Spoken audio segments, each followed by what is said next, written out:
My brother passed away in 2020 from complications of COVID, and that changed everything for me. I called my brother, as I always did. I said, hey, I have this idea to make baby hats, like cute 5-panel hats. He was a hat guy. He totally got it. He said, say no more. I think he transferred me $5,000 that night. The first hype person, investor, co-owner. There's so much behind these brands that we know and love, we use every day, and someone had the idea, had the courage to bring it to life. They failed a ton. They might have been dealing with deep, deep wounds on that journey of building what they built for all of us to enjoy. It makes you realize just how human people are. They're walking around with sadness, with grief. Ironically, the one thing that I realized that I can't quite figure out, and I don't think humans are supposed to, is grief.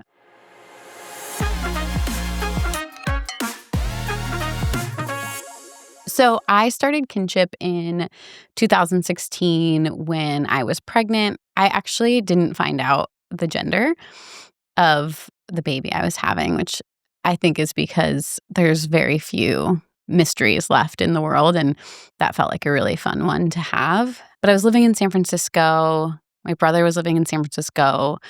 I was married for 3 years. Life was so fun and beautiful, and it's just like, it was such a fun age to just be really carefree and happily married and pregnant and living in just such a beautiful city. But the city itself was just always inspiring me. It was had textures, and I loved earth tones because I'm a millennial. And I started pre-shopping because it was so fun to have like a Pinterest board when you're pregnant. And I wanted to find cute baby hats if I had a boy. And I just couldn't find any that were just like something I would buy for my husband or buy for my brother. I wanted a 5-panel hat that you would see a cool guy at a coffee shop wearing, but I wanted it to be tiny, like for a cute little chubby baby, and I just couldn't find any. And so I just felt so fearless in that stage of life. Sometimes I feel like, am I more fearless or less fearless? But I called my brother, as I always did, and I said, hey, I have this idea to make baby hats, like cute 5-panel hats. He was a hat guy. He totally got it. Just being a hype man that he is, said, say no more. I think he transferred me $5,000 that night. And he was the first hype person, investor, co-owner. I remember being on 48th Ave in San Francisco when I called him and I said, I have the perfect name for this hat company. And he said, what is it, sis? And I said, Kinship, like us, like our friendship. And I think there's something so special about having a vision and bringing it to life. There's something even more special about doing that with someone who deeply understands your soul. And so we did it. We launched Kinship and we made every design together. And I did end up having a boy, and actually 3 of them. And they all wore Kinship hats. And it's just been such a fun part of existing, because knowing that you can have a vision in your head and have an idea and truly find every step along the way that you don't know how to do. You don't know how to make a tech backpack. You don't know how to contact manufacturers. You don't know what legal language you need, and you just figure it all out to bring something to life is just truly life-changing. And I got to do that with my brother, and then my brother passed away in 2020 from complications of COVID. And that changed everything for me, because this was ours and then it was mine. And Kinship just didn't feel as Kinship, I guess. It didn't feel like it had both pieces, but I wanted to see it through for him. It was still selling, it was still there. And now I have a wonderful co-owner who bought half the company, and there's still that heart behind it and the vision. I think it changed me to have something come to life that is that meaningful. And it changes kind of how I move through the world of, I'll just figure it out.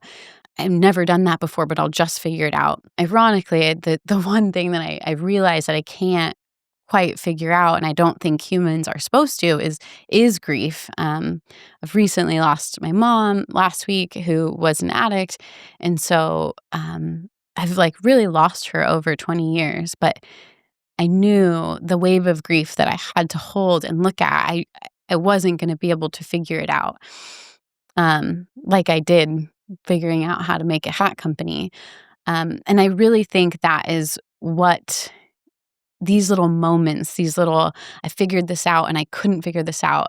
Those moments are what I love about doing this podcast. And it's because I get to sit with people in a space, and most of these people have quite a bit of power, but they didn't always. And that's so profound because they had to find their way to that power. And they failed a ton, and there's so much behind these brands that we know and love and we use every day, and someone had the idea and had the courage to bring it to life. They might have been dealing with grief in between there, or they might have been dealing with deep, deep wounds somewhere on that journey of building what they built for all of us to enjoy. And so when I was thinking about making this move over to Leica, the message, the vision for Leica is to really support brands and brand owners to be able to come alongside them and create scalable content, and content that is going to keep up with the pace in which the world right now that we live in is asking for that content. I resonate so deeply with, I just want to sit with textiles. I just want to sit with the creative part of my business. I don't want to constantly be creating content to feed the beast of social media. And it robbed me of some of just the joy of it. And so I'm grateful that I get to sit at a table at quite a controversial topic, which is AI, human in the loop AI, when it comes to content generation. I think we can do this well. I think we can support e-commerce businesses, retail, brands, brand owners, be able to keep up with that pace so they can just keep being authentic and they can still story tell. And then I get the opportunity to just sit with them, and maybe they're not all customers. They're just people. They're people that are making hard choices every day, creating something beautiful, putting art into the world, sitting with another person, being really vulnerable. And I think that there's this perfect combination of, I know the problem deeply. I get to sit with other people, hear them and their stories, while being a part of a conversation around AI that it gets quite spicy sometimes. I hear a lot of, oh, I never want AI to be considered art, or I never want to see an AI model. And while I value and I should always stay curious about everyone's opinions, this is happening. Like, AI is here. There's a ton of this happening. And so the privilege that I have to have a seat at the table and shape the conversation and shape the product and hear directly from, our customers saying, we need this or we never want this. And then be at a company that is so agile to build around what people need. It's just so fun and it's so me. And I think I'm so grateful for the privilege to be able to find a role and a space in the world where I can have authentic conversations with people while building something that is needed. And honestly, I guess I kind of like the controversy of it, because at least we're thinking, and at least we're being curious, and at least we're shaping something. So I just feel really grateful that of all the conversations that have contributed to what this is. And so, yes, Leica generates AI images at scale. But there's a reason for that. And it's so that we can storytell, and it's so that we can connect with people. And it's even as practical as so that we can cut down on budgets for studio costs, so that e-com businesses aren't so stressed about tariffs. There's so many reasons why what I'm doing and the conversations I'm having are impactful to me and hopefully to other people. So I feel like sitting across from someone, whether there's a mic in front of you or lights in front of you, whether it's a professional production or just in someone's living room, is one of my favorite things in the world. And I didn't expect to be so moved by so many people that I never met and then get to sit across from for an hour. There's a lot of overlap, and then there's other people that were worlds away. And so I feel like I gain so much out of every conversation that I have with people. I think about talking to Heidi and just being able to, in such an authentic way, just connect with our love of motherhood and how that has shaped our careers and how we think differently and how we get to be playful and storytell through motherhood, and it makes us better at our job. And that's such a freeing moment for me personally, to not hide from motherhood, but lean in a way that it's celebrated and that we're celebrating it. And then Jess, just thinking of Jess at Modern Citizen CEO, just the amount of rigor and thoughtfulness that she puts in. I've gone to that website so many times and I've felt like her product is art. And then I got to see the behind the scenes of like what makes that art. It's this spirit, it's this discipline, it's this true desire to build something brick by brick and not miss a single detail. And when you have a conversation with someone, it's so inspirational to see that side of a brand that we don't normally get to see. And then even thinking of someone like Dave, we're just so different. We just live very different worlds. I spent so much of my career trying to sell to his persona. And really, he's just a good dad and leader and creative, and being able to get that dynamic and sit with him in that space. Even thinking of Katerina and Kat,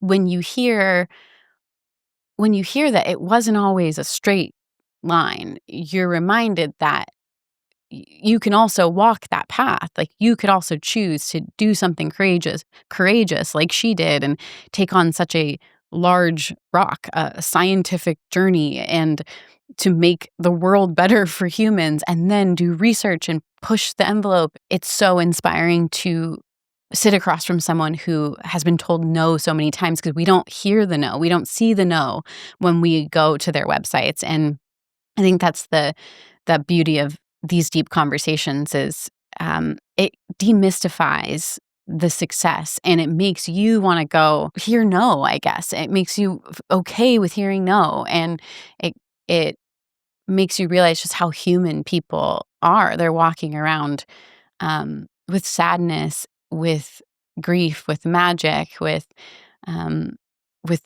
rare encounters. And when we get to peel everything back and meet those moments, we're just all so much better for it. And so I feel like, people sat down as strangers and they truly left as friends, like true friends, like texting each other, just excited about episodes coming out and asking updates on things. And that is because of the authenticity that people show up with, the vulnerability that people allow, and really just the space to have a conversation. So I say, without a mic, without cameras, just go call your friend or meet a stranger, or just say hello to the old guy sitting next to you at the bar like I did last night, and ask him about his best friend. Because when you ask someone about their best friend, their whole body language changes. They light up. People want to tell you about their best friend, and it tells you so much about them when you know about their best friend. And so sit down next to a stranger and ask them to tell you about their best friend, because I feel like we just need more of this in the world, is just deep curiosity and human connection. So I'm glad I get to do this as a job. I'm glad I get to build something. I'm glad I get a seat at the table at this rare time in history. And yeah, I'm glad to just be here. So if you care about the authentic humanity behind some of these brands, I think you'll enjoy these conversations, and you can check it out at YouTube, Spotify, and Apple.